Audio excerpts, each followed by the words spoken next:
Okay, so picture this. You're stepping out of the noisy, chaotic, modern world and into an ancient, dimly lit study. The air is thick with the scent of old parchment, right? But all around you, faint digital data streams are kind of pulsing in the shadows. Welcome to our explainer. Today, we're diving into what is literally the ultimate cosmic paradox, how the agonizing reality of human suffering is actually the perfectly engineered interface of a deeply loving creator. It absolutely is the ultimate paradox. I mean, we're looking at a system that is intentionally designed to look totally broken to the user, yet it's absolutely flawless in its source code. We're going to decode exactly how humanity moves from absolute darkness and isolation into blinding spiritual light, step by step, using the original texts as our blueprint. But to understand that light, we have to start in the absolute dark. Our source frames the human experience using this incredibly chilling text from Deuteronomy. And I will surely hide my face in that day. Look, this isn't just poetry. This describes a state of total emotional and spiritual isolation. It's that profound, terrifying moment of human despair where you feel entirely alone and the system of reality just seems cold, random, and completely devoid of meaning. Exactly. It's the feeling of a totally severed connection. But what our source reveals is that this hiding of the face isn't a glitch in the universe. Not at all. It is a highly deliberate mechanism. It's a purposeful cloaking device. All right, here's our roadmap through the Pardis today. First, we'll cover the 4 stages of perception. Second, the mechanisms of concealment. Third, the cosmic operating system. Fourth, a video game versus engineering analogy. And finally, revelation and eternal providence. Let's jump right in. Part 1, the 4 stages of perception, mapping the human climb. So how do we as humans actually interpret the events of our lives? According to our source, we don't just randomly react to things. It's a strict evolutionary climb for human consciousness. You don't just wake up one day and suddenly understand the universe. You have to climb through these exact perceptual filters, each one designed to train you for the next. The source maps out this step-by-step inner journey. First, there's double concealment, where you're in total despair. Second, single concealment, where doubt and a sense of punishment enter the picture. Third is the stage of reward and punishment, where the rules of the system finally become clear. And finally, eternal providence, where you perceive absolute unconditional love. And it's so absolutely crucial to understand that every single human being has to walk this exact path. You literally cannot skip a step. The darkness of those first 2 steps is the exact raw material required to build the clarity of the final 2 steps. Let's really look at the agonizing shift between those first 2 stages. In double concealment, what the texts call Hester Kaful, the creator is completely hidden. You don't even get to see the back of the creator. When suffering hits, you blame chance, nature, or just cruel luck. Because you feel zero divine presence, your mistakes and sins here are considered intentional, or zidonot, because you're essentially rejecting the system entirely. But then, you graduate to single concealment, Hester Ehad. Now it's a painful upgrade, for sure. Here the face of the creator is still hidden, but you see the back, meaning you recognize a higher power, but you feel it as angry or punishing. You suffer and you immediately think, God is punishing me. It's terrifying, but guess what? It's an upgrade, because you're back in a relationship with the system, because you're trying now, and just confused by the pain. Your sins at this stage are considered unintentional mistakes, or shkagat. Host A, Part 2, Mechanisms of Concealment. The actual purpose of the darkness.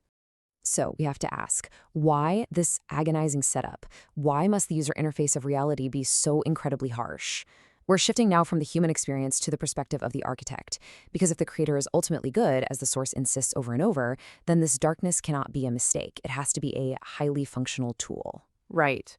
The concealment is an active cosmic preparation. It creates this very convincing illusion of separation. And why? To allow humans to exert independent free will, or bechira.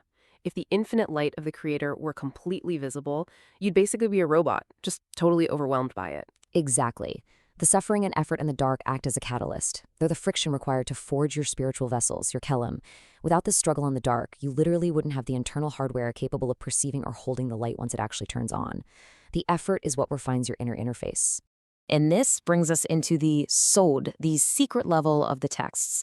The underlying code of reality is based on a massive concept called Tzimtzum. Think of Tzimtzum as the foundational operating system logic. It's the cosmic restriction that intentionally scales back and conceals the infinite light. It's totally like partitioning a hard drive to create a secure, empty sandbox where a new independent program, which is human consciousness, can run and make choices without being completely overridden by the main cosmic server. Part 3. The cosmic operating system, the hidden tech of the Sefirot. All right, we're going to map out the exact data flow between the upper dimensions and human perception, using the precise mechanics provided by the source. Let's look at the concept of the Masach. In our tech analogy, the Masach is a spiritual firewall. It sits directly between the incoming infinite light and the human vessel. Because think about it, if raw infinite data hits an unprepared system, it crashes. The Masach prevents this overload. It screens the energy, demanding that the user, the human, actually exerts effort to process this data intentionally, rather than just passively receiving it. Let's rapidly break down this exhaustive mechanism. The raw incoming data stream from the creator is the Ohr Yashar, the direct light. It hits the firewall, the Masach. This intense collision is called sivug dehaka'a, a striking union. And because the Masach restricts that raw light, it bounces back. This reflection, which is generated by the human's resistance and intention, is the Ohr Hozer, the returning light. I know that's a lot of heavy spiritual tech jargon, but the secret of the entire system is simply this. The interaction, the wrapping of this returning light around the direct light is what literally creates this spiritual vessel, the Kli. You build your own capacity to receive by how you interact with the firewall.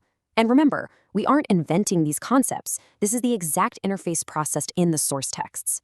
But what happens when the light departs and you're plunged right back into darkness? Well, the system uses Reshimot. These are residual data logs or spiritual memory traces left behind in your vessel. And this is just beautiful because it means no effort in the dark is ever wasted. When you lose the light, the Reshimot save your progress. They're the exact genetic blueprint required to generate your next higher level of spiritual development. The system remembers absolutely everything. Host A, Part 4, Video Game versus Engineering, 2 lenses for the multi-gen mind. Okay, I know we just covered some incredibly heavy, dense mechanics. To make sure this lands perfectly, we're going to look at this through 2 different lenses, one for the kids and one for the adult engineers. Right, because whether you understand reality as a multi-level quest or a complex algorithmic system, the underlying architecture is exactly the same. Take concealment. In a video game, it's the fog of war, or maybe a hidden level. For the engineer, it's encrypted data or firewall restrictions. And look at the massage. For kids, it's your defensive armor. For engineers, it's a regulatory interface screen. What about the daily grind of studying Torah and doing mitzvahs? Well, in a game, it's grinding for XP and power-ups to level up your character. In engineering, it's actively refining your internal algorithm to align with the universe's source code. And oh man, the most amazing one, transforming intentional sins into merits. In a game, it's like defeating an enemy boss, and suddenly, boom, they become a playable ally on your team. In engineering, it's taking fatal system bugs and reverse engineering them into your absolute most powerful features. Let's look at how you actually level up. It's an exhaustive mechanical process called batouche or collision. Step 1. The surrounding light and inner light collide right at the Masach. The tension is just too great. Step 2. Through this intense pressure, the Masach is purified. It loses its coarse thickness, its ivut. Then, step 3. Because it's purified, the Masach rises back to its source, the Pia of the Rosh, the head of the system. And step 4. From this reunion, a completely new higher spiritual level, or partsuf, is generated. And it's fascinating. Our source text deliberately leaves the finer inner workings of this collision hidden. We only get to map the interface we're actually meant to use. Part 5, Revelation and Eternal Providence, when the interface glows white. Okay, so we've mapped the darkness, the mechanics, the firewall, and the collisions. Now the tone shifts entirely. We are finally transitioning out of the concealment phases. Yeah, all of that exhausting grind in the dark was simply to prepare the hardware. Now the system fully boots up. We enter the phases of pure emotional and spiritual revelation. You can actually track this journey as a profound color shift in the soul. Phase 1 is stark red. It is Gevura, absolute severity, judgment, double concealment, and despair. Phase 2 is a fading red, single concealment. The system is still harsh, driven by fear and punishment. But then in Phase 3, you break through into emerging white. This is reward and punishment. You finally have clarity of action. You see the cause and effect. And finally, Phase 4 is pure white, Hesed. absolute mercy, love, and eternal providence. The interface literally changes colors from severity to absolute grace. This brings us to a massive qualitative leap in human achievement. First, we have tshuva miyira, returning out of fear. This achieves the stage of reward and punishment. Here, your past intentional sins are downgraded to mere mistakes. You're a Benoni, an intermediate. You respect the system's rules, but mostly out of awe or fear of the consequences. But the ultimate goal is tshuva mi'ahava, returning out of love. This unlocks eternal providence. In this state, your past intentional sins, your absolute deepest, darkest rebellions are mathematically transformed into actual merits, zehuyot.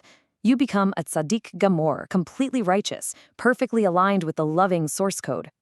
This is the ultimate Gili Panim, the revelation of the face. The creator is finally, undeniably recognized as absolutely good. And shockingly, it's revealed that he does good to both the wicked and the righteous equally. And the most mind-bending part of this revelation is that all of your past suffering, all that despair from the double concealment, is retroactively recontextualized. You look back and realize the darkness was actually a necessary, loving embrace. Your inner interface completely changes, and you suddenly recognize the divine signature running through literally all of nature. The source text gives us this incredibly profound quote: "The concealment is the cause of the revelation, like a wick to the flame." Really think about that for a second. The flame cannot exist without the coarse, dark material of the wick to hold on to. In the exact same way, the absence of light, the suffering, and the restriction of the Masach was the precise architecture needed to hold the infinite light. Without the darkness, the revelation simply has nothing to catch hold of. And this brings our narrative to its ultimate emotional peak. The prophet Isaiah says, "Thy teacher shall no longer be hidden, and your eyes shall see your teacher." The coarse garments of reality, the suffering, the seemingly random cruelty of nature, they no longer hide the cosmic teacher. You realize that the very things that seem to block your path were actually the teacher's hands, guiding you, building your capacity to finally open your eyes. We leave you with this final thought. If absolute darkness is the exact engineered prerequisite for absolute light, how does that change the way you view your own suffering today? Thank you for joining us for this complete journey through the Pardes. We hope these ancient truths help you and your family improve your own dimensions this week.